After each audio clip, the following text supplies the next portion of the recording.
Yo, what's up, man? How's everybody doing out there? How y'all doing out there, man? How's everybody?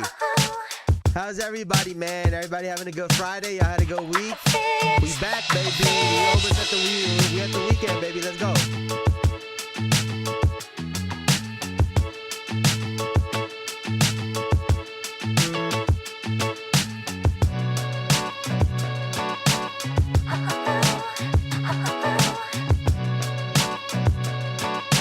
Oh my God. I think it's about to be a crazy little weekend of basketball, man. I think it's about to be a crazy little weekend of basketball.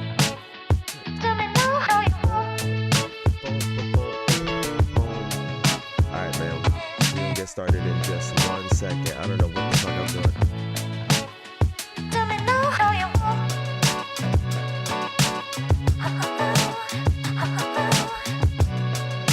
All right.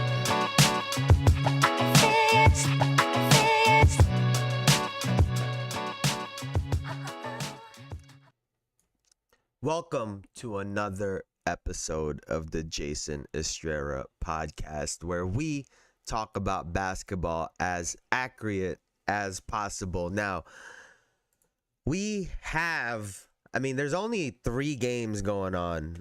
There's only been 3 games going on since we last spoke. And those 3 games have been kind of interesting.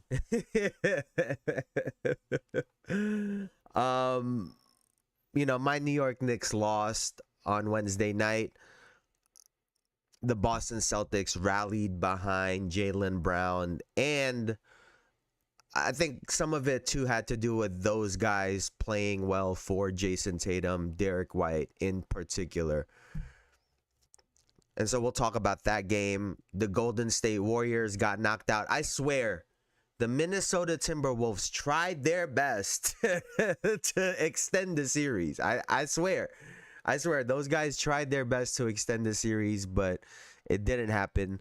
So the Minnesota Timberwolves have punched their ticket into the conference finals. And then last night, we saw the Denver Nuggets push another series to 7 games. I believe that's 3 in a row, going back to last season where they lost to the Minnesota Timberwolves. And not game 1 series, the first round series, they went to 7 games against the Clippers, and they are now going 7 games against the Oklahoma City Thunder. So we've got a lot to talk about. Let's start. You know what? Let's start like this. Let's start with the Golden State Warriors and the Minnesota Timberwolves, because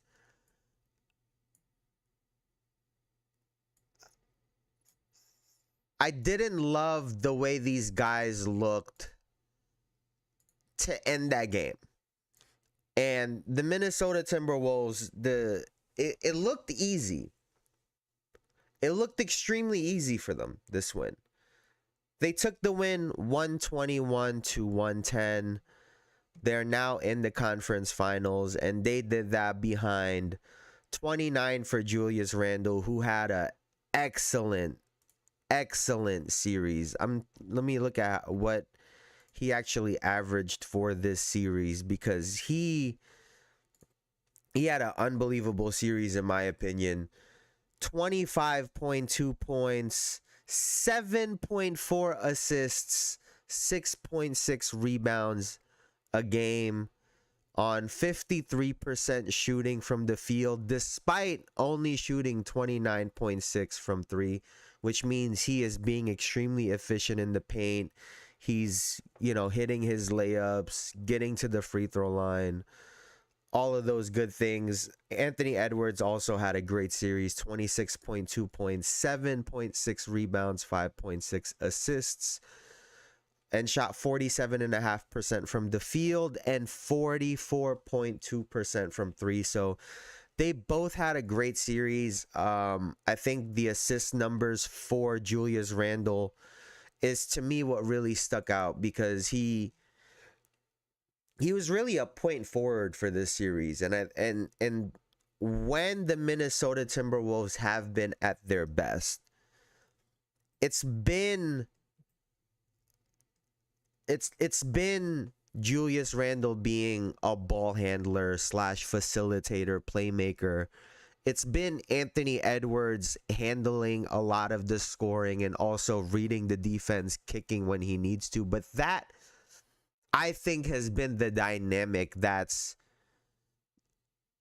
worked out for them. And what happened in the Lakers series that we saw was Anthony Edwards took that step because they were trying their best to take him out of the game, and he did a great job of passing the ball in the Lakers series. And now we have Julius Randle doing the same against the Warriors. On the other side, Jonathan Kuminga and Brandon Podziemski went down fighting. They went down shooting. 26 for Jonathan Kuminga, 11 of 23 from the field. And then Podziemski, 28 points, 11 of 19 from the field.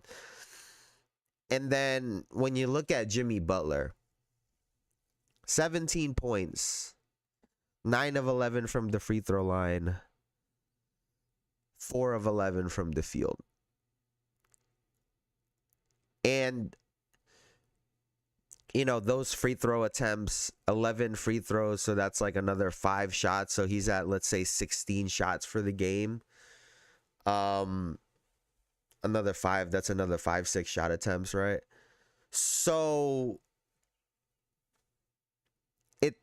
this stat line is a little bit misleading, but the reality when it comes to Jimmy Butler is we need more out of him. Right? We've spoken about it on a number of occasions, and really, I think this series, this Golden State Warriors Minnesota Timberwolves series, to me it highlights the way that they fumbled Jonathan Kuminga's development. People talked about Jimmy Butler got to this team, him, Steph Curry, Draymond Green, this great trio. And they were great. They were great. They're why they're even in the playoffs. That should have been a big four. Jonathan Kuminga should have been developed and should have been in a position to have a big impact on the game, not someone that's in and out of the lineup. This series, with the Steph Curry injury, should have been the Warriors trying to hold on until Steph Curry gets back. And they would have been able to do that if Jonathan Kuminga had been a part of this whole process. And I get that he can make some real boneheaded plays sometimes. He makes you scratch your head at times. He'll overdo things just like any young player would, right? Just like any young player would. But then when you look at those guys on the floor against the Minnesota Timberwolves, and for the Timberwolves, you have Jaden McDaniels, 6'9", athletic. Julius Randle, athletic and big. Anthony Edwards, Naz Reid, Nickeil Alexander-Walker. These guys all have size and have athleticism. The only person that can really keep up with them is Jonathan Kuminga. And the fact that the Golden State Warriors were not confident with Steph Curry being out 1 to 2 weeks, having a Jimmy Butler, having a Jonathan Kuminga, having a Brandon Podziemski, a Buddy Hield, a Gary Payton Jr., like they have pieces. It's the fact that you guys haven't developed Kuminga to the point where if Steph goes down and you have Jimmy and Kuminga, that you could depend on him. I get it. Maybe Jonathan Kuminga isn't the number one option, best player type of guy that you guys envisioned him to be. But the guy could play. And maybe he's a much better second, third, fourth option, but to have him in and out of the lineup was crazy with how much talent that you literally are leaving on your bench against a team that's full of athletes. Like, full of athletes. And yeah, I think that's what this series is all about. I mean, that's like, to me, like that's really what it came down to me. That's really what this came down to. Now, I wanted to highlight this because even though the Minnesota Timberwolves won, it was very glaring that this is all quarters, right? All periods, yep. It was very glaring that they had 20 turnovers last game. And someone might say, oh, like they had 20 turnovers, but they still won by 11 points. And yeah, that's great. But we have to be looking forward if you're the Minnesota Timberwolves, right? Like, you guys know you guys were going to beat this team, especially without Steph Curry. Like you guys got to be preparing and looking ahead. Because what's ahead is the Denver Nuggets, or are the Denver Nuggets, or the Oklahoma City Thunder. The Oklahoma City Thunder they've had the best defense all season long. They get after it. They have done an unbelievable job of turning the ball over, of forcing the Nuggets to turn the ball over. In particular, Jokic, who's everyone's consensus is the best player in the world. And they are forcing him to turn the ball over and shoot an incredibly low percentage. So if you're the Minnesota Timberwolves, how are you going to respond to that? And then the Denver Nuggets, they averaged the most fast break points through the regular season, which means they're going to take advantage of your mistakes. And that leads me to these two clips. So this is Julius Randle in the post against a Jimmy Butler. Randle is keeping the ball here. Randle travels. And I bring that up, right, because I imagine he's going to be in this situation a lot against the Oklahoma City Thunder. In this exact situation, posting up maybe a Lou Dort, maybe a Jalen Williams, right? Maybe a Shai Gilgeous-Alexander. But what we've seen with the Oklahoma City Thunder is they do a great job of swarming the paint with bodies. And, you know, in this situation, just being active and forcing Julius Randle to make a move and not giving him his first shot, right? He wanted to shoot this fadeaway. He did it. He's been doing it all series long. He's going to bump. He's going to try to get that fade. And he's been doing it to Draymond in particular. And so Jimmy Butler, knowing that, tries to prevent it, understanding that Draymond is there. And even though Draymond doesn't get a contest off, it's enough to force him into this unforced turnover, which is what we can't have if you're the Minnesota Timberwolves. Like, we cannot have unforced turnovers against the Oklahoma City Thunder or the Denver Nuggets. Told you I'm tired of it. You can't lift your pivot foot because it's a travel. Listen, man. I don't know. Sometimes the way that they call these games, sometimes like the way that they call these games is mind blowing to me. And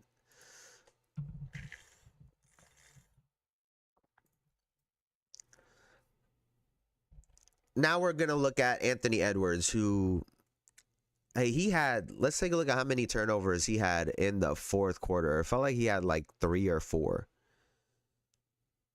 2 turnovers in the fourth, 1 for Randall, and 1 for Jaden McDaniels. So let's take a look at this. Let's take a look at this right here. Randall's got 23. Edwards with 19. Again, unforced turnovers. It looks like that's why I said earlier, it looked like they were trying to give this to the Warriors. Because even this, like, ain't shit happening. Like, ain't ain't shit happening. We cannot turn this basketball over. Like, that's just the bottom line. We cannot be turning this basketball over in this situation. This is gonna be Lou Dort. This is gonna be Jalen Williams. This is gonna be Alex Caruso. Buddy Hield is turning you over. It's stripped him twice, right? Or got the steal, got a deflection off the pass. These are unforced turnovers. And if you are the Minnesota Timberwolves, that is something that you cannot have, because the Oklahoma City Thunder will turn that into a 7-8 point run. Right? That's the problem that you have with these guys. All these ball nerds on the internet talking about, well, actually, we was just going over the double dribble that they should have called on Jayson Tatum the other day, if you remember that, Elijah, on Wednesday. Like, egregious, some egregious shit. Some absolutely egregious shit. To sum up, let me see if I can find this. Excuse me. Where is this at?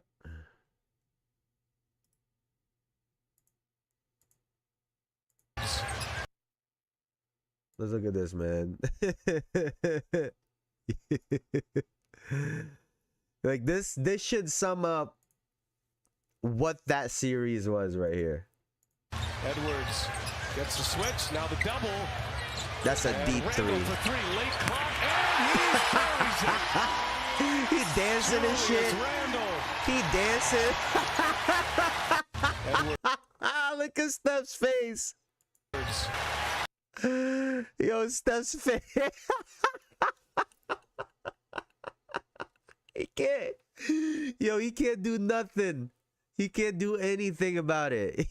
There's not a single thing that he could do about what was happening to his team. And you got to kind of feel for the guy. I'm not gonna lie to you. Like, you gotta kind of feel for the guy. But what are the Golden State Warriors gonna do moving forward? What the fuck is that? Oh, it's getting a call from this. All right. But what are the Warriors gonna do moving forward? Because the reality is, their big three, they're getting older. Like, that's just the bottom line. Steph is getting older. Draymond's getting older. Jimmy's getting older.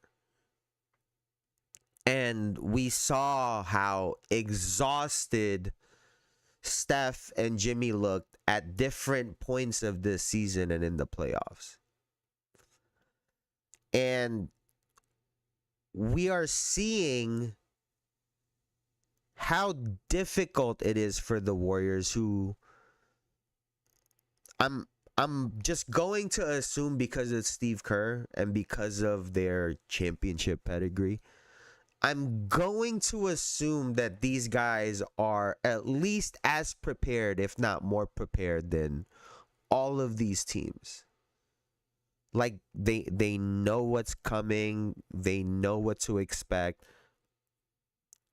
But the younger athletic guys are literally just out hustling them, it seems like, at times. And the bottom line is, without Steph Curry and without Jimmy Butler, they don't have enough scoring. That's just the bottom line. Without Steph Curry and without Jimmy Butler, they do not have enough scoring. And that's the problem that they've come across time and again. I know that Jonathan Kuminga had a big game. I know that Brandon Podziemski has had multiple big games this year. But is that something that they can count on game in and game out through 82 games? And also, more importantly, in the playoffs? Because clearly, up until Steph Curry got injured, Steve Kerr had no faith in Jonathan Kuminga. And it doesn't matter in that sense how good the player is if the coach has no faith and doesn't want to put him in and puts them in sporadically. It's a recipe for something bad to happen. It's a recipe for something bad to happen. And where the fuck is Bruce? Where the fuck is Bruce, man? I bet you some ER shit happening right now real conveniently, man. Where the fuck is Bruce?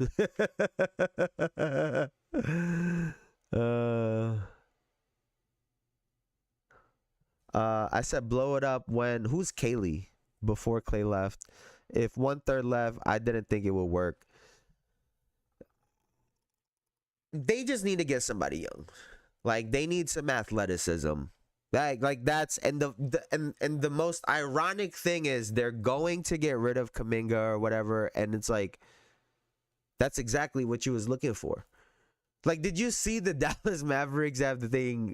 They said they're looking for they're in the market for a point guard. Like, fuck.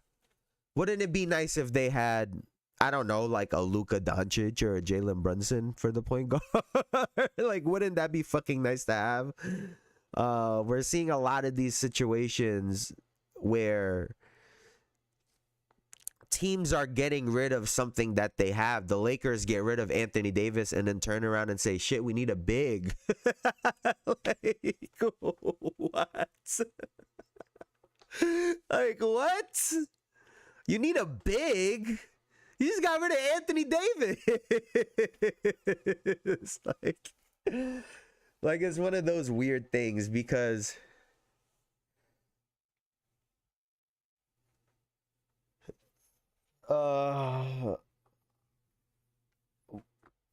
wait, what you mean by that? What you mean by that? Mind you, didn't play NBA championship Jayson Tatum. Wait, what you mean by that? What you mean by that? But yeah, I think this is one of those situations where, ironically enough, if you look at the Golden State Warriors lineup,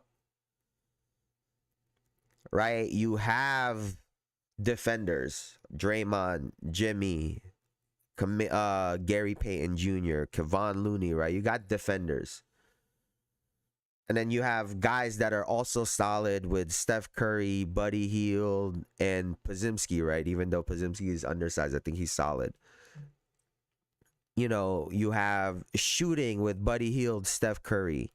You already have the young athletic player in Kuminga. You just got to add some more pieces and trust that motherfucker. But if they're not going to do it, then they're going to have to find someone else to do exactly that. Which it's going to be hard to find without giving up something. Yeah. It's just, you see it all the time. You see it all the time. Teams will get rid of a piece and then look for that piece again instead of trying your best to keep as many of these pieces and just add to it. Like it don't make any fucking sense. I do think that if there's something that the Warriors are gonna add, it's gotta be a big. It has to be a big man. It has to be a big man that can,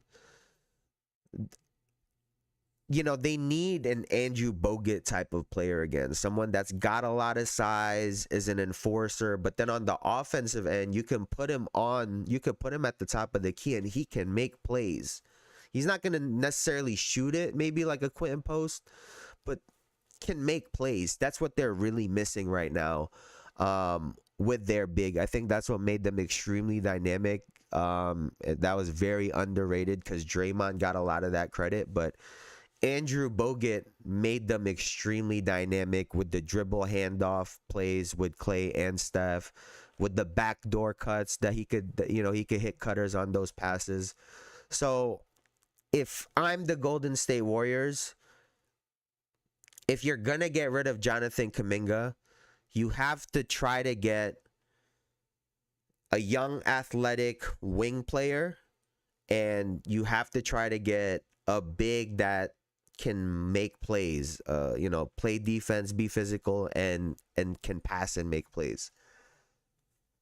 But other than that, man, I think they have pieces, but they just need a better mix of old and young. They literally just need a better mix of old and young. And for the Minnesota Timberwolves, they got to take care of the ball moving forward. I don't know if it was just they were being lax because they knew they won.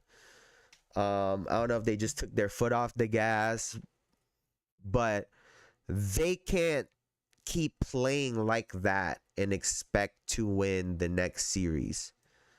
That's just not how it's going to work out. Now,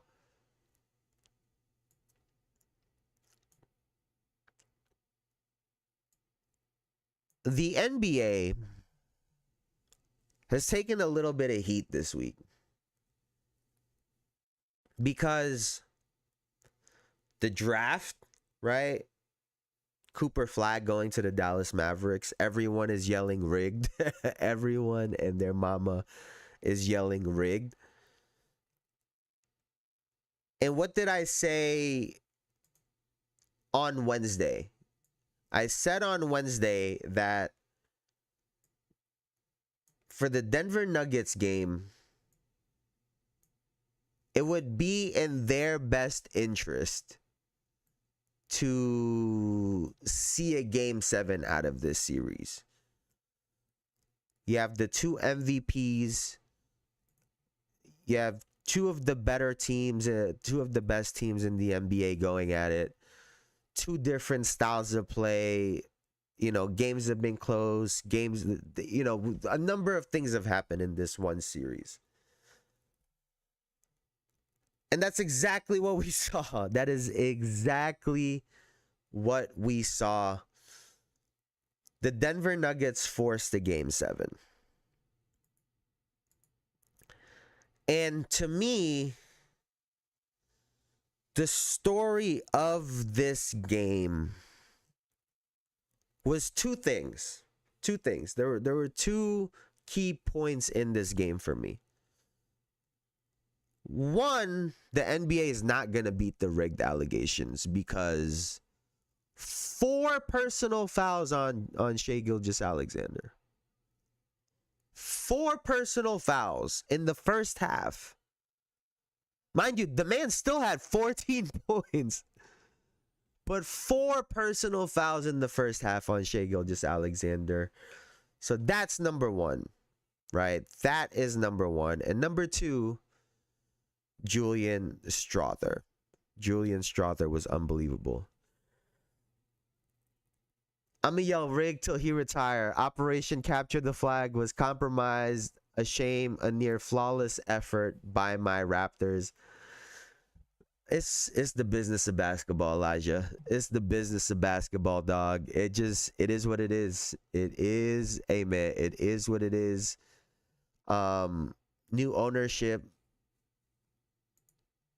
hey, you get rid of your asset, we'll give you something in return, and that's exactly what happened. And this Oklahoma City Thunder Denver Nuggets game was, I'm yelling rigged because we're yelling rigged over here because I think it's funny, and obviously, some fouls are what we will call ticky-tack fouls, but if you're Shai Gilgeous-Alexander, at this point, he already had 3 fouls. 58-49. It is what it is, brother. It is what it is. No, that's facts. 1:35 left in the second, right? 58-49 to Oklahoma City Thunder are up. You cannot commit this foul if you're Shai Gilgeous-Alexander.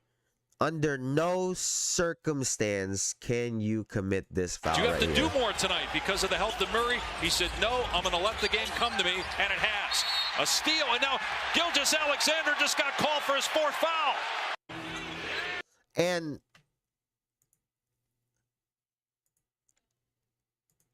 that was massive.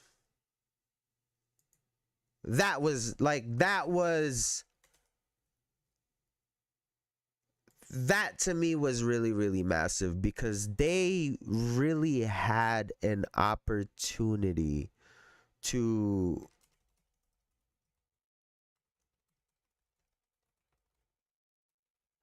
really close this series out. And I'm not going to completely blame... I'm not going to blame this series or this game on him, right? But it's giving shades of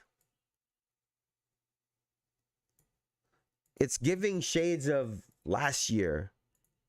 Gives it up. Washington double clutch 3. No, the tip in, and they're going to call a foul. It's giving shades of this when they're going to review it to see whether it's a 2 or a 3. I think Shai is an extremely smart basketball player. I think that's why he's so good.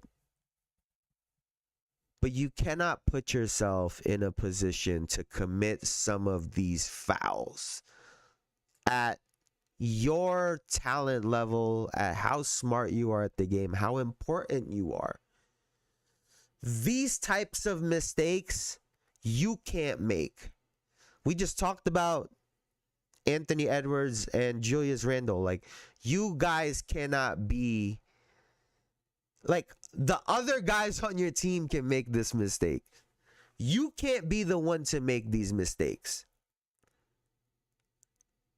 And 4 fouls in the first half. Yeah, we're going to say referees. But that foul on Jokic, you can't commit that foul, bro. Like, there's just no way around that. That sucks. He committed the foul before he realized how stupid it was. Oh, well. Oh, no, Jason with the receipts. Like, in the biggest moments, like, you can't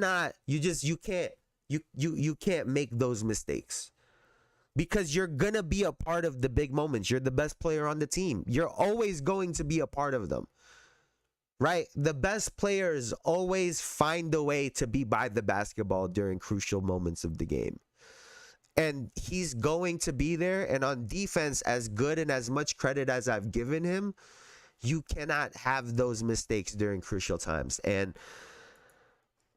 if you are the Denver Nuggets, this guy, Julian Strawther, was the literal difference in the basketball game. Strawther. That man didn't even look at Russell Westbrook in the corner.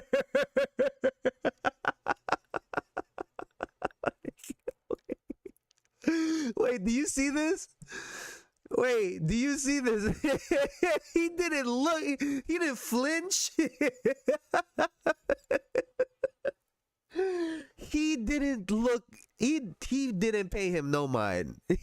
He got blinders on, bro. He caught the ball. And he was shooting. For 3. Julian Strawther with his... Yo, as much shit as I give players sometimes, I know I've been on the role players lately on the shots that they should and should not take. And by the way, Christian Brown, salute. 3 of 6 from the 3-point line in this game. 3 of 4 in the first half, 0 of 2 in the second half. But Julian Strother, I hope I'm saying his name right. The literal difference in the game. The literal difference in the game.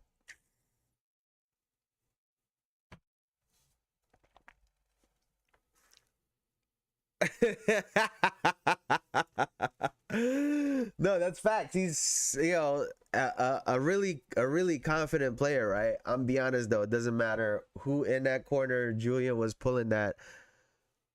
I need to get like that. I overpass and share sometimes, and it really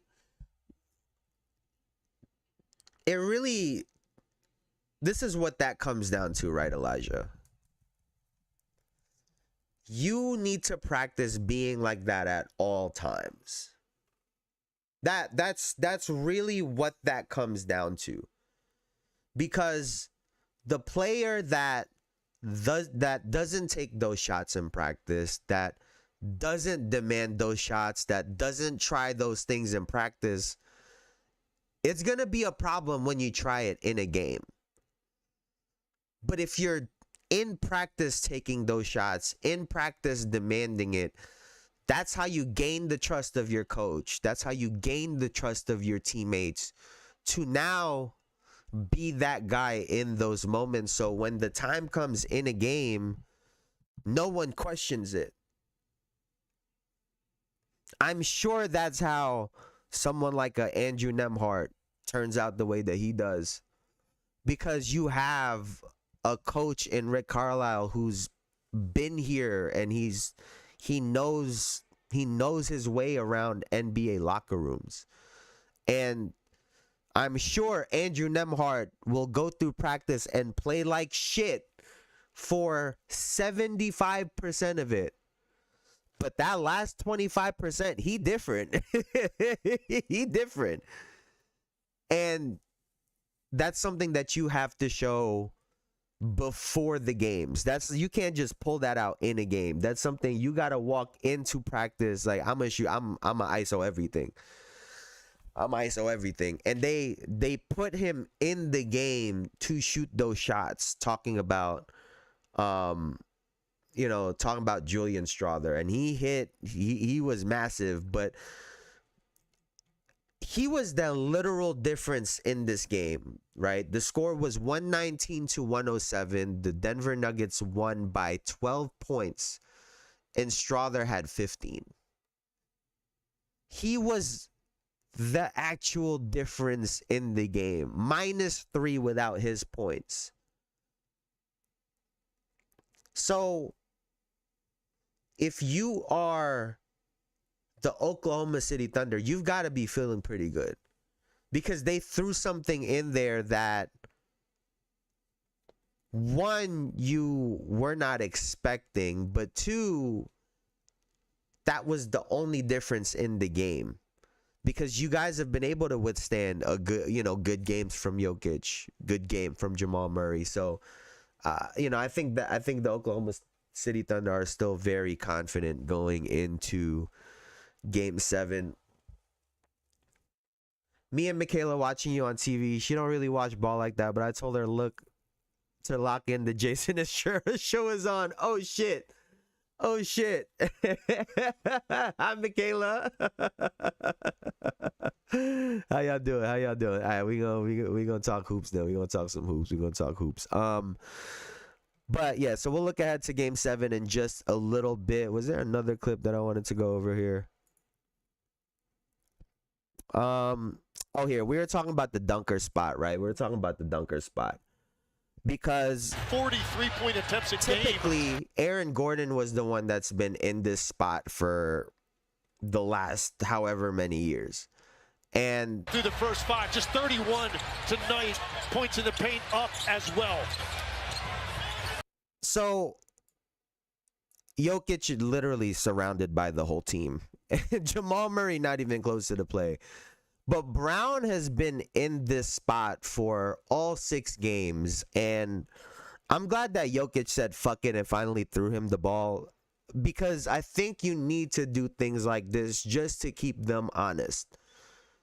You need to hit this guy so Shea isn't so comfortable on the other side of the court, so he could stay there, right? Because now this takes away Jokic's over the right shoulder spin, right? Because now he's trapped. He turns over the right shoulder. Caruso's gonna dig.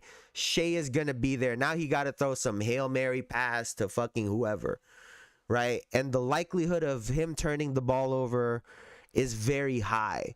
And so you have to hit this, and they haven't really hit this throughout the series. And like we said, a lot of times this was Aaron Gordon, this was an alley-oop, but Jokic just hits him with this unreal no-look pass. Jokic, oh, what a pass! No look to Christian Brown. They're gonna have to hit that more often if they want to win Game 7.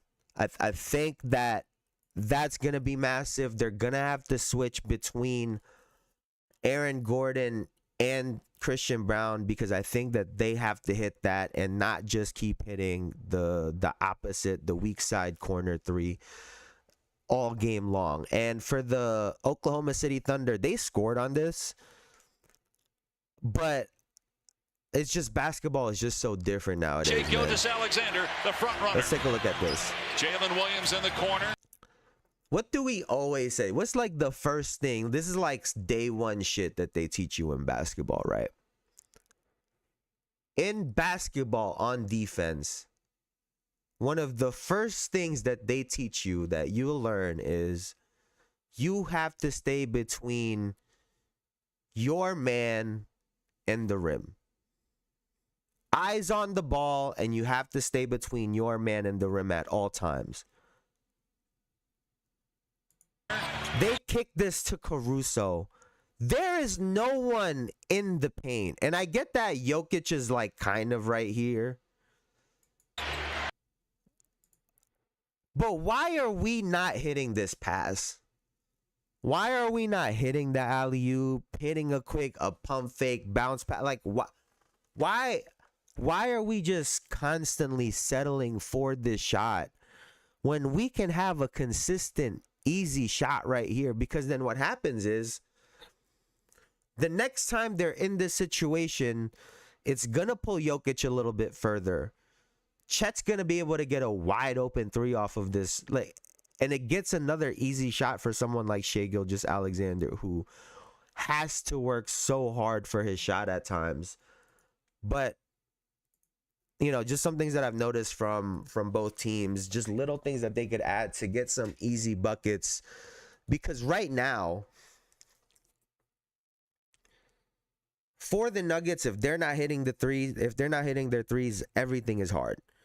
Jokic has to create all the offense from scratch. He's got to back down 2-3 guys.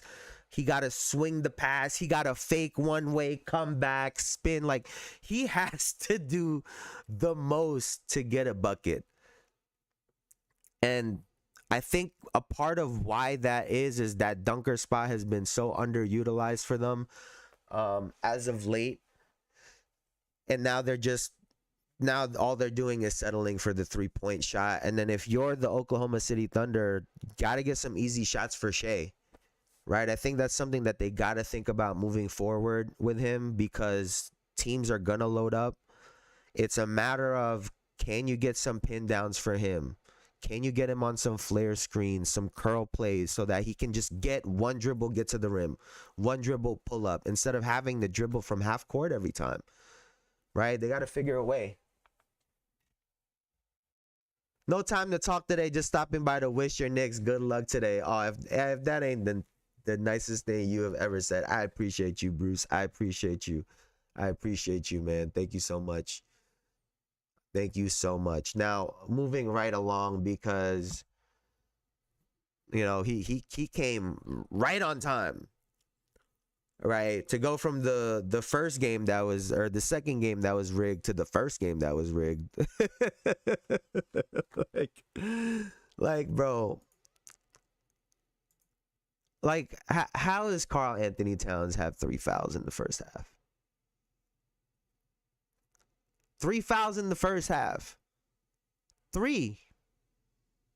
3 is crazy because this is what pisses me off about this, right?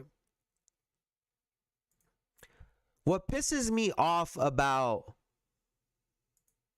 the foul on Karl Anthony Towns is he's gonna foul. He's gonna do it himself. He don't need y'all help.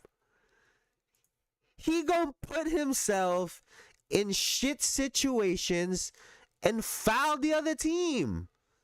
He don't need the referee's help, bro. Like, fuck.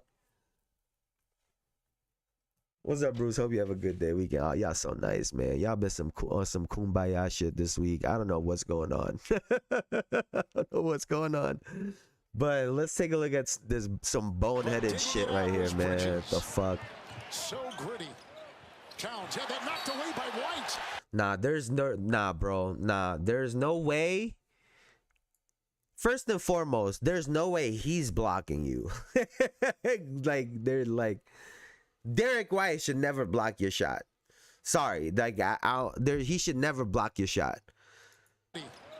Towns had that knocked away. Fouling him after is crazy.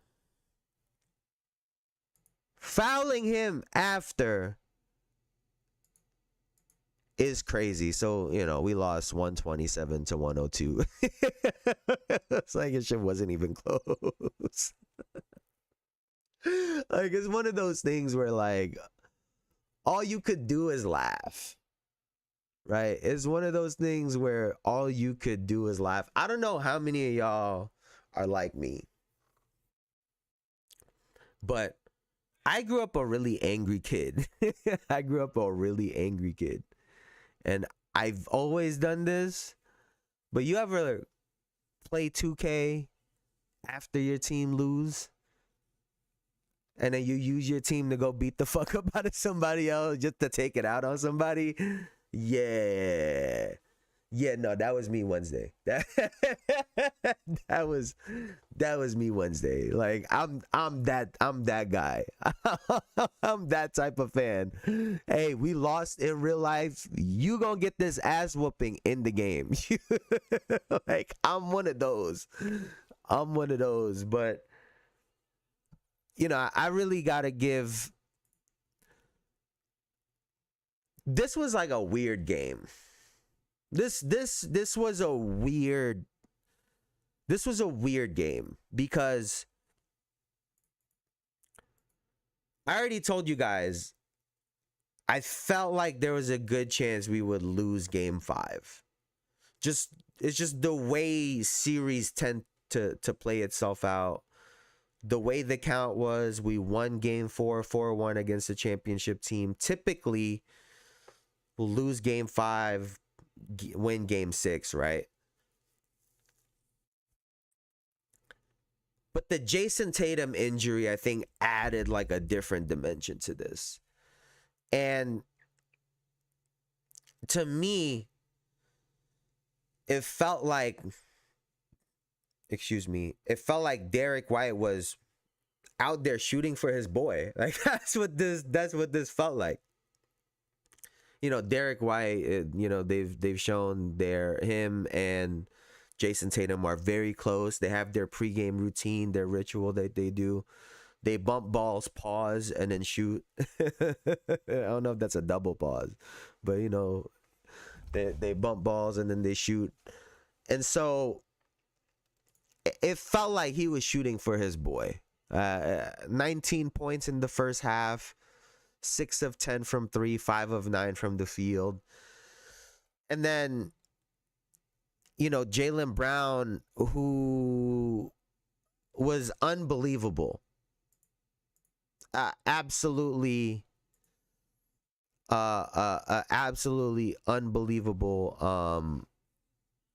unbelievable game by him. But there was just some unforced things for the Knicks. There's this turnover. Now you hear the fans. Right? This is some unacceptable shit. Like during a 7-0 run in the second quarter, which means it was 33-42. That is the last thing that you guys could do, is have a backcourt turnover in this game. But really, the news when it came to this, and Kevin Durant never ceases to not respond to shit, but he got time right now. But let's listen to this. The Boston Celtics match up better versus the New York Knicks without Jayson Tatum than they do with Jayson Tatum. I'm going to just let him continue. Not bro. because of talent. Break that down. Not because of talent. Exclusively because of mindset. I believe that a team is a reflection. Exclusively because of mindset. Hey man, listen, next time you have like a paper, or next time you have something that you got to do, you don't got to have the talent. As long as you got the mindset, you're good, bro. Like, what the? All right, continue. Reflection of its leader. Jayson Tatum is the leader of the Boston Celtics. They are an incredible team, an incredibly talented team, but they are not as tough a team. There was a moment, James Jones, there was 7 minutes, 45 seconds left in the game. The Celtics were up by maybe 18 points. Jayson Tatum in this moment, where Jaylen Brown is, he would have shot the three. Instead, Jaylen Brown, he pumps, he drives, he dishes, dunks. And now what goes on to be a 21-point game would have probably been, if Jayson Tatum is out there, I believe a three, you might miss the three, and it ends up going the other way. Now, the reason I'm showing y'all this at the very end of the game is over at this point, is because Jaylen Brown stood there and let every player that played in the game and those that didn't even play in the game, he dapped them all up, he hit them all in the chest, and he looked them all in the eye. I'm not saying Jayson Tatum wouldn't have done this. I'm not saying Jayson Tatum wouldn't have done this, man. like, what are you saying, bro?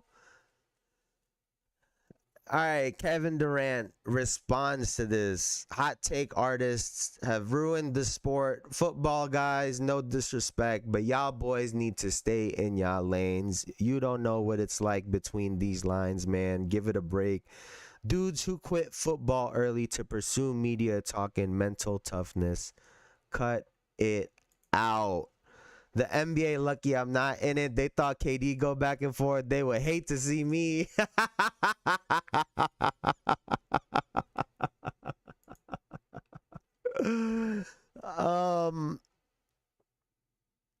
It's silly. Like it's silly.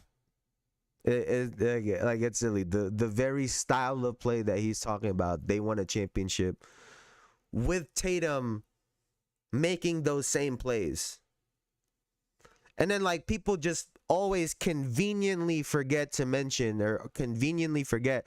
I get Jaylen Brown had 12 assists this game, and Jaylen Brown is great. I'm sure his numbers would be much better if he didn't have Tatum and wasn't in this situation, right?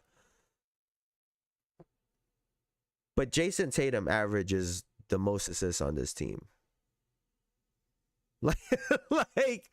Like we're not gonna just sit here and pretend like Jayson Tatum don't pass, like Jayson Tatum don't do X, Y, and Z. He do literally he does everything for this team.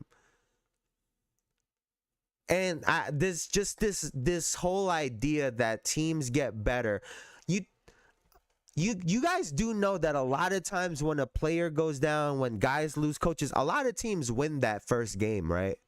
Like, y'all do know that that's a real thing. I don't have to play sports I don't have to be in the NBA to know that. I watch the fucking games. And then what happens? Reality sets in, and then the motherfuckers look like themselves again. Like, what are we talking about, bro? Like...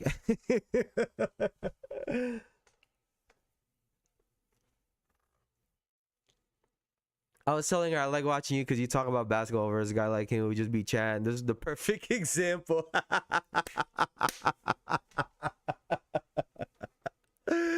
Hey, man. Like, hey, listen, like, we can't just... Like, we can't just give Jaylen Brown credit for getting 5 assists. It can't just be as simple as Jayson Tatum is a better three-point shooter than him. That's why he takes all them shots. It's a matter of, at least for me, right? I think the conversation is shot selection. When it comes to Jayson Tatum, it's honestly, I think it's kind of unbelievable. He shoots the percentage that he does with some of the shots that he takes.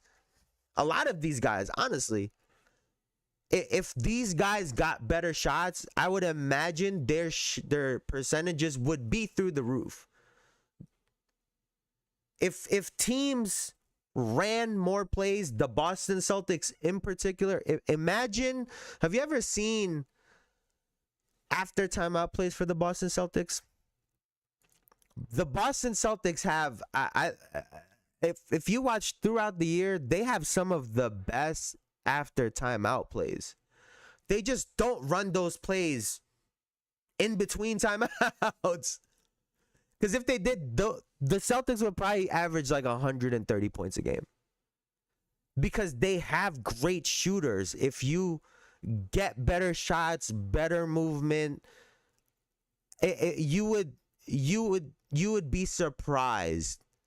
You would be really surprised as to how unreal guys would shoot. And that really brings me to this. And y'all know I hate to give Bron credit, but I gotta put this on because I think this is a great conversation, and it's something that we are missing in the game right now. Action, right? And then the Golden State post splits. The post splits. I have been wanting to have this conversation with you for so many years because I have said the Golden State post splits, specifically with that team, is like the hardest action to guard. I was doing research on something else the other day, and I was looking up because I was for a Boston. All right, let's read this together. Post splits, this action is triggered by the ball being entered into the post. The player who makes the entry pass will immediately screen away for the next closest player. These two players then split apart from each other off this action. Game because Porzingis has the highest efficiency in the tracking era for points per direct post up. Right? He's every time they switch smaller guy on him, he's mashing whatever. Looney then comes and cleans it up. Because the big that's guarding Looney is sitting in the damn paint. Exactly. It's the hardest thing to guard. You guarded it 4 straight finals. It's funny because every team in the playoffs right now would benefit from running some form of this. And LeBron and JJ go on to talk about personnel is extremely important, which I agree with, right? You need great players, you need competent players to be able to run some of these things because it's not necessarily a play, it's a read, right? Someone is going to set the pick, but it's a read that both of those players have to make the same read. They're playing it a certain way. We got to do this. And this is exactly what I think would make the Boston Celtics quite literally unbeatable. Porzingis in the post. You could throw Tatum in the post. You could throw Brown in the post. Any of those 3 guys you could swap to be on the outside to set the pick, to get the pick. Like, the Boston Celtics would benefit so much from running more of this. I think the Knicks personally, I think the Knicks wouldn't. But I think someone like a team like the Minnesota Timberwolves, for example, could benefit from running something like this. Imagine Anthony Edwards throws the ball into Julius Randle in the post and is setting a pick for Dante. Now Dante is going to pop out. You're looking for the three. If both of those guys jump, Anthony Edwards is going downhill. If both of those guys go for Anthony Edwards getting to the paint, it's a wide open shot every single time for Dante DiVincenzo. If Rudy Gobert is the one that gives the entry pass,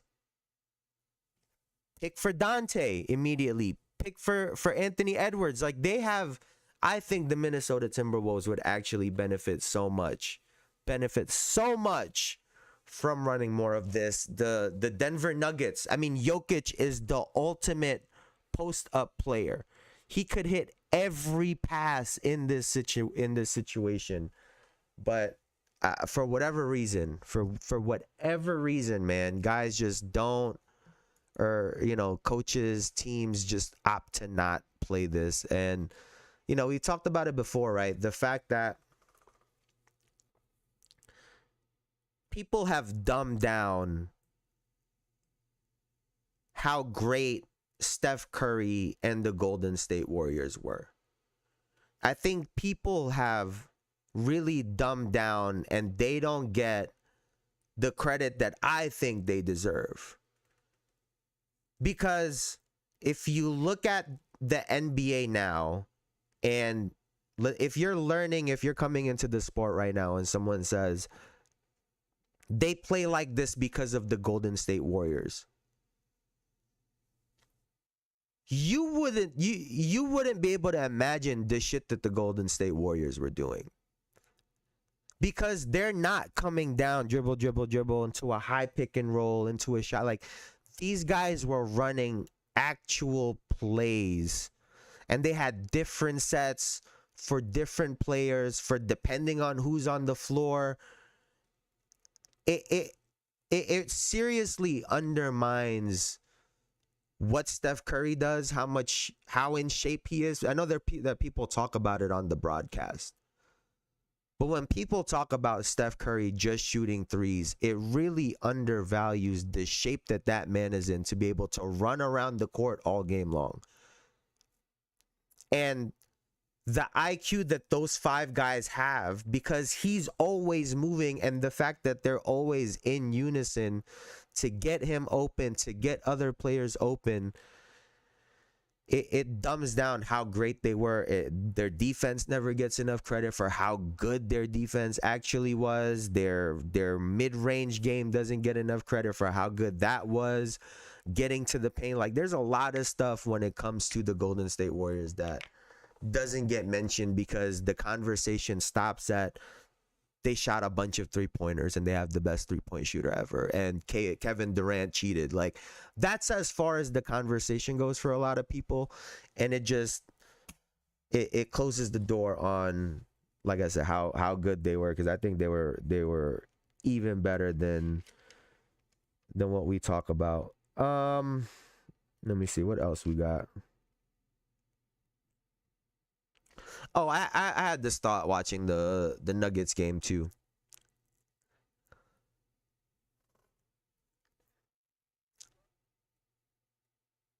Mind you, on defense, he's also in the right rotation, sometimes makes up for mistakes with steals and draws charges, protecting the rim. Steph has stupid conditioning. That's the thing too when it comes to defense, right? And I think that gets lost in translation. I think a lot of people, when you talk about defense, it's locking up. Right? It's like the same thing on offense, where it's about, you got to guard him one-on-one. You got to stop. You got to lock him up. You got to move your feet. You got to da-da-da-da-da. When, yes, that's a part of it, but there's 4 other players on the court, and if the guy you're defending doesn't have the basketball, the most important thing for you as an individual defender is to be in the right spots, to move as the offense is moving. So you standing in a certain position could literally prevent a certain pass, a certain cut. But the same goes the other way. If you're not in the right spot, if you're lifted up too high on defense, now it opens up a back door. Now it opens up, if you're too low, it opens up a 3-point shot. So that gets lost a lot when it comes to defense. It's not just about locking up one-on-one. It's about being at the right place at the right time and sticking with your defensive concepts, right? A lot of times I think, guys and teams get a little bit lazy, right? And that's when you see, players getting 15, 20 assists because guys are just not in the right spot. And, when you get these players like Jokic that are greats, all-time greats, all they need is a little bit of room. All they need is for you to be one step too high. And they're going to find the opening and hit it. I did have this, and I don't think I could find a clip of this. Because everyone always talks about, players back then would score even more, right? Everyone talks about, if Allen Iverson were in today's game, he'd score 45 a game or whatever. And I get that Shea gets a lot of calls on offense, right? He gets a lot of calls, continuation at times, right? He gets a lot of free throws. But there's a lot of calls that he doesn't get continuation on. And now imagine some of these guys, him, a Luka, a Jokic, an Embiid. The way they used to call continuation on these fouls before, these guys might have been marching to the free throw line like 15 times a game. Like, if y'all are mad at the way they're playing now, these guys might have been marching down the court getting 15 free throws a game with continuation. Like, these guys might have averaged 35 a game back then. Because, like, there are some calls where they just want to get a layup and they're like, the foul was on the floor. And you just sitting there like, how? He didn't dribble again. And so just imagine how much these guys would have scored. Like, imagine, bro, imagine. Yeah, and if they, like, I missed the old continuation. They need to bring it back. That was mad entertaining. And if they want scoring to go up, Elijah, if they want scoring to, like, if it's in their best interest for scoring to go up, you allow them the continuation that was back then. Watch how much you guys score. Watch how much Shai Gilgeous-Alexander averages. That motherfucker gonna average 37. Go average a cool 37. A cool 37. Jokic?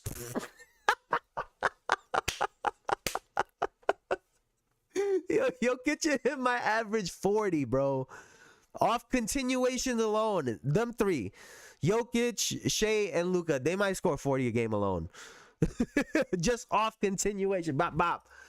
Hit a layup. Bop, bop. Hit a layup. Because they get it. There's so many on the floor. You see the this is all I be seeing when they get fouled. No. On the floor. I'm like, dog, it went in. But, like, it almost takes away that skill of being able to score through contact and hit end ones. It almost kind of takes away that skill, because that was a really good skill, right? Not everyone is good at that. But yeah, man. Now let's do our picks really quickly for the weekend. Tonight we have the New York Knicks versus the Boston Celtics. I'm not gonna lie to you. I do think that it is in the NBA's best interest to have this go 7 games. You have the two biggest markets. Indiana is not a big market, so it is in their best interest to milk Boston and New York, plus the storyline of Boston not having Jayson Tatum. But if we go to Game 7, I'm scared. I'm gonna just keep it all the way a buck with you guys. If we go to Game 7, I'm scared. Like, I'm just being dead ass honest. So with that being said, Like, what if they hit Brunson with a 3 fouls in the first half? Like, I'ma lose it. Like, I'ma lose it if they hit Brunson with the 3 fouls in the first half. But I'ma choose my Knicks because I think we have to win tonight. This is the first time where I'm like, I think this is a must win. We have to win tonight. So the New York Knicks win. It's gonna be close. I think Brunson does his thing, which leads me to Sunday. The Oklahoma City Thunder at home against the Denver Nuggets in a Game 7. That shit gets spooky, man. Like, Game 7 creeps around. All, you know, you've heard so many players say it, right? Like, palms get sweaty. Palms get sweaty. That ball feel a little different. Them brights feel light. Them lights feel really bright. You know, the Denver Nuggets have been there.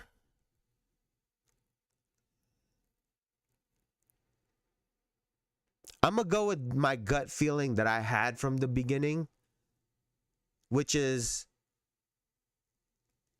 that neither number 1 seed team is going to go to the conference finals. And I think that's going to hold true. I think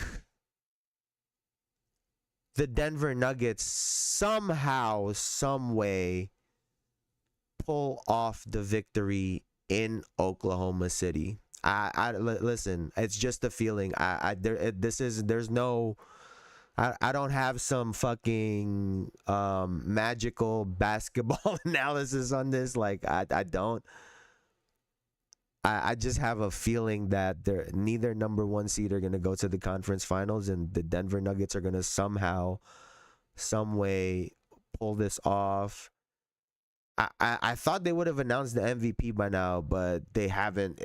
I seen someone say they should dangle it at half court for for Game 7. That would be sick. If they give it to Shea, I'm be honest with you. If I'm Shea, I'm gonna call them and be like, don't give me that fucking MVP during Game 7. You gotta be out your damn mind if you think you're gonna give me the MVP award during Game 7 in front of Jokic. Yeah, I'm good on that. Yeah, give that to me. You know, let me win, or we gonna do a press conference somewhere. But I got the Denver Nuggets in Game 7. I think they take this, and so that leaves the Denver Nuggets versus the Minnesota Timberwolves, and the New York Knicks versus the Boston Celtics. But that's going to do it for me for now. I appreciate you guys as always. Before I get out of here, please like, comment, and subscribe, all that good stuff. It really helps the channel out. I really appreciate you guys. Thank you so much for hanging out with me. The other thing too, I will not be here next Wednesday to the following Wednesday, so just a heads up. I will not be here during the conference finals. Wait for a wedding, but that's going to do it for me for now, man. Y'all could have been anywhere on the internet, but y'all were here with me, and I appreciate you for that. Thank you so much again. Y'all have a great weekend. Thank you, Elijah. As always, thank you, Bruce. Thank you guys so much. I'll see y'all here for one more episode before I'm out on Monday, sorry, but that's going to do it for me for now, man. Thank you guys so much. I'll see y'all later.